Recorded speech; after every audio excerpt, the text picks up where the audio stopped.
ब्रह्मानन्दं परमसुखदं केवलं ज्ञानमूर्ति द्वन्द्वातीतगगनसदृशं तत्त्वमस्यादिलक्ष्यम्।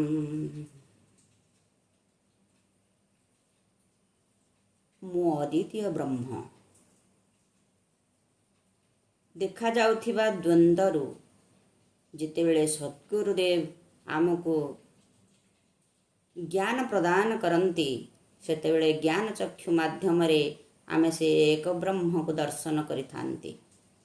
ସେ ଜ୍ଞାନ ସ୍ୱରୂପ ଏକ ବ୍ରହ୍ମକୁ ମୁଁ ସପ୍ରେମ ଜୟଜୀବ ଜଣାଇ ଆରମ୍ଭ କରୁଛି ଆଜିର ସତ୍ୟବଚନରୁ 2 ପଦ।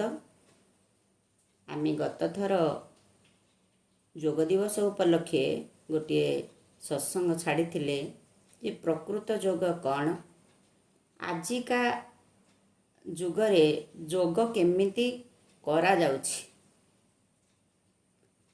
ଆମେ ସେଥିରେ ସଦ୍ଗୁରୁଙ୍କର ଦର୍ଶନକୁ ନେଇଥିଲେ ଯେ ଯୋଗରେ ପ୍ରକୃତରେ ସ୍ୱରୂପ ପ୍ରାପ୍ତି ହୁଏ। ଯୋଜ ସମାଧ ଧାତୁରୁ ଯୋଗ ଶବ୍ଦର ଉତ୍ପନ୍ନ,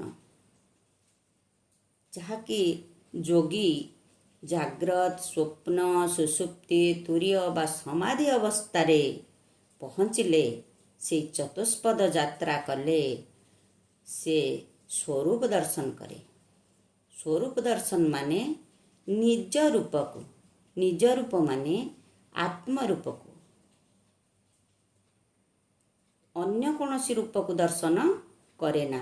ପାତଞ୍ଜଳି ମହର୍ଷି ପ୍ରଥମ ଶ୍ଲୋକଟି ଦେଲେ ଯେ ଅଥ ଯୋଗାନୁଶାସନ, ମାନେ ଏହି ଯୋଗ ଦର୍ଶନର ପ୍ରଣେତା ବହୁତ ପୁରୁଣା କାଳରୁ ମୁନି ଋଷିମାନେ ଥିଲେ। ପାତଞ୍ଜଳି ଯୋଗକୁ ଆବିଷ୍କାର କରୁଛନ୍ତି ବୋଲି, ସେ ତାଙ୍କର ଅନୁଶାସନରେ ଚଳୁଛନ୍ତି ବୋଲି ଲେଖିଛନ୍ତି ପ୍ରଥମ ସୂତ୍ରଟି। ଦ୍ୱିତୀୟଟି ଦେଲେ ଯୋଗ କାହାକୁ କୁହାଯାଏ ଯେ ଯୋଗଶ୍ଚ ଚିତ୍ତବୃତ୍ତି ନିରୋଧ। ଚିତ୍ତ ଆଉ ବୃତ୍ତି, ଆମେ 5ଟି ଇନ୍ଦ୍ରିୟ ଯୋଗୁଁ ଆମେ ବୃତ୍ତି ସାରୂପ୍ୟ ହେଉଛନ୍ତି।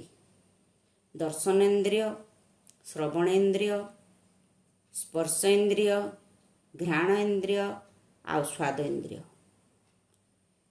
ଏ ଯେଉଁ ଇନ୍ଦ୍ରିୟ 5ରେ ଆମେ 50 ବୃତ୍ତିରେ ଆମେ ଆକ୍ଟିଭେଟ୍ ହେଉଛନ୍ତି, ଆମେ ପରିଚାଳିତ ହେଉଛନ୍ତି। ତ ଏ ସଂସାରରେ ଆମେ ଦେଖୁଛେ ସବୁ 2 ଚେତନ ଜଡ଼, ସୁଖ ଦୁଃଖ, ହସ ଲୁହ, ଦିନ ରାତି, ଏସବୁ 2 ହେଇଥିବାରୁ ଆମେ ନିର୍ଦ୍ଧାରିତ ସତ୍ୟକୁ ମାନେ ଅସ୍ତିତ୍ୱକୁ ଜାଣିବାକୁ ସଦ୍ଗୁରୁ ବହୁତ ଚେଷ୍ଟା କରିଛନ୍ତି। ସମସ୍ତଙ୍କୁ ବୁଝାଇବା ପାଇଁ ବହୁତ ଗୁଡ଼ିଏ ଉଦାହରଣ ଦେଇ ସେ ଚେଷ୍ଟା କରୁଛନ୍ତି। କାରଣ ଯେଉଁମାନଙ୍କୁ ଯୋଗ ଆଦୌ ଜଣା ନଥାଏ ବା ଯେଉଁମାନଙ୍କର ଯୋଗ ବିଷୟରେ ଆଦୌ ଜ୍ଞାନ ନାହିଁ, ସେମାନେ ପୁସ୍ତକ ଗୁଡ଼ିଏ ଲେଖି ମିଛରେ ମାର୍କେଟରେ ବିକ୍ରି କରୁଛନ୍ତି। ତେଣୁ ସମସ୍ତେ ଭାବୁଛନ୍ତି ଯେ ଆମେ ଏମିତି ଯୋଗ ପୁସ୍ତକ ଲେଖିଦେଲେ ଲୋକ ଯୋଗ ପୁସ୍ତକ କିଣିନେବେ ଆଉ ସେ ରୋଗମୁକ୍ତ ହେଇଯିବେ। କିନ୍ତୁ ସେଟା ପ୍ରକୃତରେ ଓଲଟା ଫଳଦାୟୀ ହେଉଛି। ଯେଉଁଟା ଆମେ ଗତ ଥର କହିଥିଲେ ଯେ ଦେଖି ଶିଖି କରେ ଯୋଗ, ସିଜେ କାୟା ବଢ଼େ ରୋଗ। ଯେ ଆମେ ଦେଖି ଶିଖି କେବେ ଯୋଗ କରିବା ଉଚିତ ନୁହେଁ। କାରଣ ଇଏ ସଦ୍ଗୁରୁଙ୍କ ଦାନ। ସଦ୍ଗୁରୁ ଶିଷ୍ୟମାନଙ୍କୁ ସବୁବେଳେ ଆମର ପରମ୍ପରା ଅନୁଯାୟୀ ଏ ଗୁପ୍ତ ବିଦ୍ୟାକୁ ପ୍ରଦାନ କରୁଥିଲେ। ତେଣୁ ଏ ଗୁପ୍ତ ବିଦ୍ୟାକୁ ଯଦି ଆମେ ବାହାରେ ଯୋଗ ପ୍ରଦର୍ଶନ କରିବା, ତେବେ କ'ଣ ହେବ? ବାହାରେ ଭୋଗ, ଭିତରେ ଯୋଗ। ବହିର୍ଜଗତ ଦୁଃଖଦାୟୀ, ଅନ୍ତର୍ଜଗତ ଶାନ୍ତିଦାୟୀ। ତ ଆମେ ଯେତେବେଳେ ଜଡ଼ ଚେତନ ଦୁଇ ଦେଖିଲେ ଆମେ ଓତପ୍ରୋତ ଭାବରେ ଆମ ଜଡ଼ିତ ଆମେ ଜଡ଼ ସହିତ ଏ ଯେଉଁ ସଂସାର ପ୍ରବାହ ସୂତ୍ରରେ ଜଡ଼ ଆଉ ଚେତନ ପୁରା ସଙ୍ଗେ ସଙ୍ଗେ ଚାଲି ଆସିଛି। ମନେ କରନ୍ତୁ ଗୋଟିଏ କଣ୍ଢେଇ ଗୋଟିଏ ସୂତାରେ ବନ୍ଧା ହେଇଛି। କଣ୍ଢେଇ ବାଲା ମନୁଷ୍ୟ ସେ ଷ୍ଟେଜ ଉପରେ ନଚାଉଛି, କିନ୍ତୁ ଦର୍ଶକମାନେ କ'ଣ ଦେଖନ୍ତି ନା କଣ୍ଢେଇ ନାଚୁଛି। ସୂତା ଏତେ ସରୁ ଯେ ଆଖିକୁ ଦେଖାଯାଏ ନାହିଁ, କିନ୍ତୁ ଦେଖାଯାଏ କଣ୍ଢେଇ ନାଚିଲା ଭଳିଆ। ଲୋକ କହନ୍ତି କଣ୍ଢେଇ ନାଚ ଦେଖିଯିବା। ପ୍ରକୃତରେ ସେ ଗୋଟିଏ ଲୋକ ଦ୍ୱାରା ନାଚୁଛି। ସେ ଲୋକଟି ଦେଖାଯାଉ ନାହିଁ କି ସେ ସୂତା ମଧ୍ୟ ଦେଖାଯାଏ ନାହିଁ ପ୍ରାୟତଃ। ତ ଏଇ ଯେଉଁ ଜଡ଼ ଆମକୁ ନଚେଇଲା ବାଲା ନୁହେଁ, ଚେତନ ଜଡ଼କୁ ନଚଉଛି। ଜଡ଼ ନିଜେ ନାଚିପାରେ ନା କି ଆମକୁ ନଚାଇ ମଧ୍ୟ ପାରିବ ନାହିଁ। ତେଣୁ ଯେତେବେଳେ ଆମେ ଦେଖୁଛେ ଯେ ତାଠୁ ଆଉ ଟିକେ ଆମେ ପଶୁ ଆଡ଼କୁ ଯିବା। ଗୋଟିଏ ଚେତନ ପଶୁ ଯେ ମାନବ ଠାରୁ ତାର ସ୍ମୃତି ଶକ୍ତି ବା ତା ଜ୍ଞାନ ବା ବିଚାର ଶକ୍ତି ବହୁତ କମ୍। ମନେକର ବଳଦ ଗୋଟିଏ, ତାକୁ ଗୋଟିଏ ସେ ମଣିଷ ଠାରୁ ତାର ବିଚାର ଶକ୍ତି କମ୍, କିନ୍ତୁ ସେ ଯଦି ଚାହିଁବ ସେ ନିଜକୁ ନିଜେ ସେ ଯେଉଁ ଖୁଣ୍ଟରେ ବନ୍ଧା ଯାଇଛି ଦଉଡ଼ିରେ, ସେ ନିଜେ ଚାହିଁଲେ ସେଥିରୁ ମୁକ୍ତ ହେଇପାରିବ। ତେଣୁ ସଦ୍ଗୁରୁ ଏଇ ଉଦାହରଣଟି ଏଇଥିପାଇଁ ଦେଇଛନ୍ତି ଯେ ଚେତନ ଯେଉଁ ପଟକୁ ଚାହିଁବ ସେପଟକୁ ଯାଇପାରିବ, ଯେମିତି ଚାହିଁବ ସେମିତି କରିପାରିବ, ଯେତେବେଳେ ଚାହିଁବ ସେତେବେଳେ ମୁକ୍ତ ହୋଇପାରିବ। ତେଣୁ ସେ ସଦ୍ଗୁରୁ ଏଇଆ କହିଛନ୍ତି ଯେ ମନୁଷ୍ୟ ସେମିତି ଯେତେବେଳେ ଚେତନାଯୁକ୍ତ ବା ଜ୍ଞାନଯୁକ୍ତ ହେବାକୁ ଆବଶ୍ୟକତା ମନେ କରିବ, ସେ ନିଶ୍ଚୟ ଜ୍ଞାନର ଅଧିକାରୀ ହୋଇପାରିବ। ସେ ନିଶ୍ଚୟ ଚତୁଷ୍ପଦ ଯାତ୍ରା କରିପାରିବ। ଯୋଗ ମାଧ୍ୟମରେ ତା ନିଜକୁ ନିଜେ ମୁକ୍ତ କରିପାରିବ। ତ ଆମେ ସାଧନ ପାଦର ଗୋଟିଏ ସୂତ୍ର ନେବା, ତସ୍ୟ ସପ୍ତଧା ପ୍ରାପ୍ତ ଭୂମି ପ୍ରଜ୍ଞା। ଏଇ ଜ୍ଞାନ ବା ବିବେକ ବୁଦ୍ଧିର 7 ପ୍ରକାରର ଭୂମି ଅଛି। 7ଟି ଦ୍ୱାର।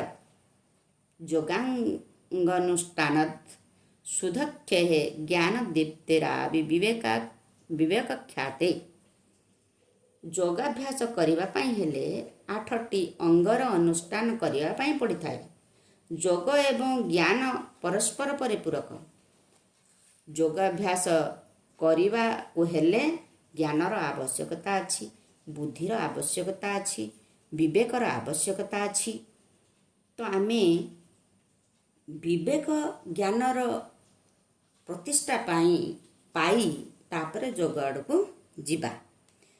ଯମ ନିୟମ ଆସନ ପ୍ରାଣାୟାମ ପ୍ରତ୍ୟାହାର ଧାରଣା ଧ୍ୟାନ ସମାଧୌ ଅଷ୍ଟାବଙ୍ଗାନି ଯୋଗ। ଯମ ନିୟମ ଆସନ ପ୍ରାଣାୟାମ ପ୍ରତ୍ୟାହାର ଧାରଣା ଧ୍ୟାନ ସମାଧି ଏହି ଅଷ୍ଟାଙ୍ଗ ଯୋଗ ମୁନି ସମାଜର ସଦ୍ଗୁରୁ ଶିବମୁନି ମହାରାଜ 52 ବର୍ଷ ସାଧନା କରିବା ପରେ ସେ ଆମ ପାଖରେ ପହଞ୍ଚାଇଛନ୍ତି। ଯୋଗର ଅଧିକାରୀ ନିଜେ ହୋଇସାରି ସେ କହିଛନ୍ତି ଯେ ଜଣେ ଗୃହସ୍ଥ ହିଁ ଯୋଗୀ ହେଇପାରେ। କାହିଁକି ନା ଆମେ ପୂର୍ବରୁ ଆଲୋଚନା କରିଥିଲେ ଯେ ଆଉ ଥରେ ମୁଁ ମନେ ପକାଇବାକୁ ଚାହୁଁଛି ଯେ ଯଦି ଜଣେ ଯୋଗୀ ହେବାକୁ ଚାହେଁ ସେ ନିଶ୍ଚୟ ଭାବରେ ଯୁକ୍ତ ଆହାର ବିହାରସ୍ୟ ଯୁକ୍ତ କାର୍ଯ୍ୟସ୍ୟ ଚେଷ୍ଟେଷୁ ଯୁକ୍ତ ସ୍ୱପ୍ନାବବୋଧସ୍ୟ ଯୋଗୀ ଭବତି ଦୁଃଖ।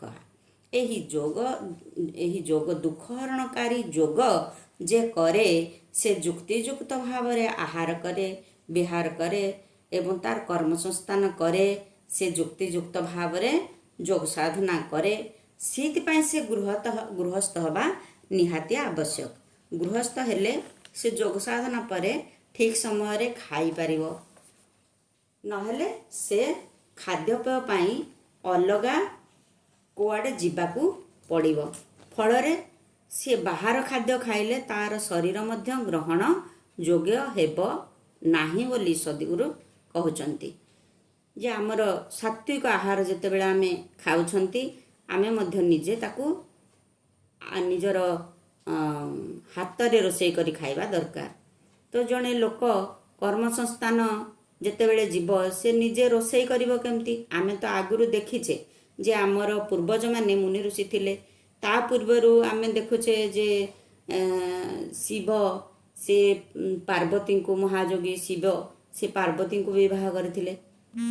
आमे पुणी देखुछे जे आमर विष्णु से मध्य विवाह करथिले। तेणु आमर विवाह पाई कोनोसी कटकणा नाही। तेणु घर संसार बा गृहस्थ ही जोगी होई पारे बोली सद्गुरु लिखिछंती ये वेदांतर उवाच। तेबे जोग कले कौन हेबो ना आमर शक्ति आयु स्वास्थ्य ये सब जोग कले बढ़े। आमे 8 घंटारे जो निद्रा जाऊ जेतिकी शक्ति आहरण करू 5 मिनिट जोग निद्रारे आमे सेतिकी बल बा शक्ति आहरण करती। तेणु जोगी से बलवान होई थाए। साधारण लोक अपेक्षा जोगी अधिक बलवान होई थाए। तापरे आमे देखुचे जे आमर जो आयु आमर साधारण लोक कौन धय से ही बहुत जोरे खटी तांकर बल सबू व्यय कर दियंती। किंतु जोगी युक्त भावरे खटे से तार जेतिकी दरकार सेतिकी ही खटे। आउ जम एवं नियम दुईटी संस्कृत शब्द रु आसीछि। जम उपरम धातुर जम शब्द जो संस्कृत भाषा रु आसीछि आमर श्रेष्ठ अभिधान भाषाकोश सद्गुरु लिखुछंती जे से भाषाकोश माने श्रेष्ठ जोटा संस्कृतर श्रेष्ठ अभिधान भाषाकोश संस्कृत भाषाकोश रु अभिधान रु आसीछि। यम शब्द जम एवं नियम दुईटी जाकर अर्थ एका से होची संयम। जोगी प्रथमे संयमित हेई जोग करे। ये अष्टांग जोगरे आमर जम रे आसुछि बहिरंग जोग अहिंसा सत्य आस्तेय अस्तेय ब्रह्मचर्य अपरिग्रह। तो आमे अहिंसा आउ सत्य अस्तेय अपरिग्रह ब्रह्मचर्य ये सब आमे बहिरंग जोग भाविले जानिले। आउ अंतरंग जोग हेउछि कौन शौच संतोष तप स्वाध्याय ईश्वर प्रणिधान। तो आमे ए जोगर 5टी बहिरंग और 5टी अंतरंग जोग जानिले। अष्टांग जोगर 5टी बहिरंग 5टी अंतरंग। जाग्रत स्वप्न सुषुप्ति प्रपंच जगत् प्रकाशते तद्ब्रह्माहम् इति ज्ञात्वा सर्वबन्धैः प्रमुच्यते।